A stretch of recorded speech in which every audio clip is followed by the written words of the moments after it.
જય માતાજી મિત્રો, ગુડ મોર્નિંગ. કેમ છો? મેહુલભાઈ બ્લોગમાં તમારું સ્વાગત છે. તો સવારમાં અમે નીકળી ગયા છીએ બહાર. આને તો તમે ઓળખો જ છો. આ કોણ છે? આ ભાઈ આજ બીજા આવ્યા છે નવા. જોવો બે ઊભા છે ને, આમ જો કાકો ભત્રીજો. એમાં કાંઈ ઘટે નહીં, ઉડે તો જ. નકર બાવળિયામાં ઘા નહીં, બાવળિયા પાસે જ ઊભા છે.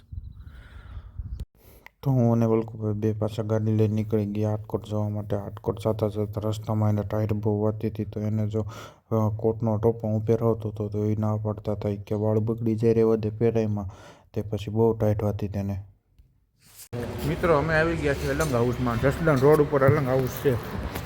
ખેડૂતને જો પણ સામાન લેવો એ બધું અહીં મળી જાય. ખાટલા જોતા હોય તો ખાટલા મળી જાય. પાઇપો જોતી હોય, તાર ફેન્સિંગની પાઇપો જોતી હોય, જાળીઓ જોતી હોય તો અહીં જો બધું મળી જાય. મિત્રો અત્યારે અક્ષર માર્બલમાં આવી ગયા છીએ હું અને વલ્કુ કાકા.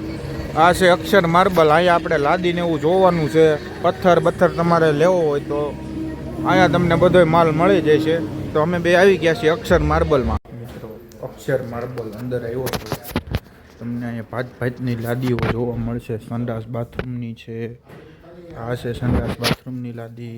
પછી અહીંયા આવશે રસોડાની લાદી.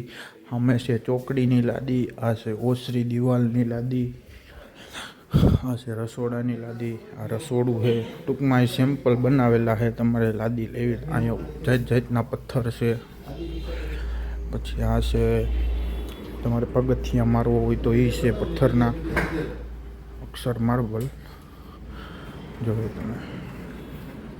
તો જસદણથી અમે શિરોડી અને એવું લેવાનું હતું તો ગાડીમાં 3 બેગ મૂકી દીધી અને અમે બે વૈયા ગયા ઘર સાઈડ જવા માટે.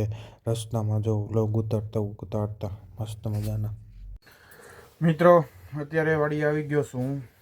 તો રોજના રૂટીન પ્રમાણે ગાયને પાણી પાવાનું હોય તો એ પાણી પાવાનું ચાલુ કરી દીધું છે. જો આ બેન બેઠા છે અને હજી પાણી મેકવાનું છે. અને પી લીધું છે. આપણું રોજનું કામ. હજી વાંયદું કરવાનું હોય તો વાંયદું કરી નાખવું.